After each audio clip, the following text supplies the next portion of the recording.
We start with 1 hour chart. Just I want to give a quick update. If you refer to our analysis in my last video when the price was within this move, we mentioned we can expect the price to drop, but we mentioned if we get any reversal for buy, this is what we are more interested. Anyway, still we can put this one as interrelative to each other and we can price to retest this low. But from there, if we see the reversal, in terms of if we get any buy setup, we will take the trade and mostly we can expect to get the correction divergence. All right. Anyway, we start with higher time frame. We move to weekly chart. We have nothing to discuss in this case. We move to daily chart. All right. Right. The only thing is we want to see whether this one, if we can put it as a correction relative to this, and this is the start of the down move. This is one of the option, or we can put this one as internal correction. That means we can expect for continuation. Mostly we're looking for this. That means we can expect the price consolidate here before we get the next move. All right.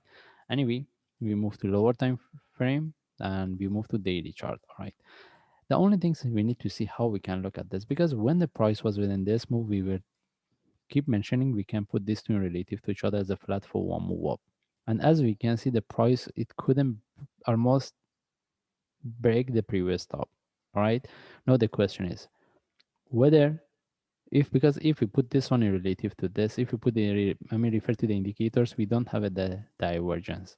Okay. That's why, because if we had a divergence, maybe we could put this one as a 1, 2, 3, and we put this one in relative to this as a correction for one more drop.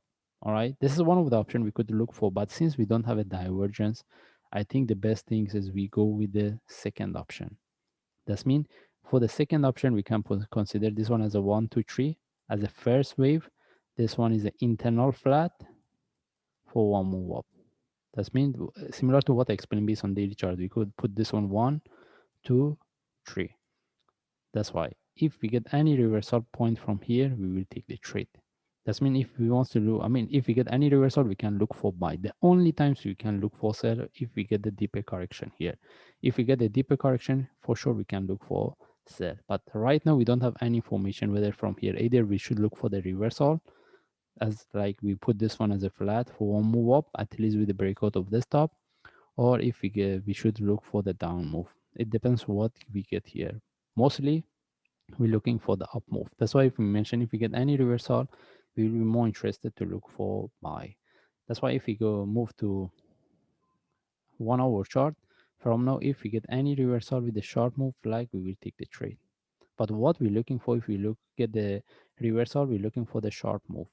All right, similar to any of this sharp move, flag, and even the bigger correction. All right, anyway, we are looking for the reversal. We don't have any trade setup, and the best things if this one retest this low and even drop a bit more, because mostly we can look for the divergence, and any reversal from there it can give us better trade setup. And even if the price drop, we won't sell it, because right now we don't have any trade setup for sell unless this one turns into a deeper correction, or even if the price drop, we get correction after that. Anyway, we don't have any trade setup, but we will be more interested if we get the reversal for, and that's means we get the buy setup. In this case, we just follow the chart. If I see any update, I will share. Thanks.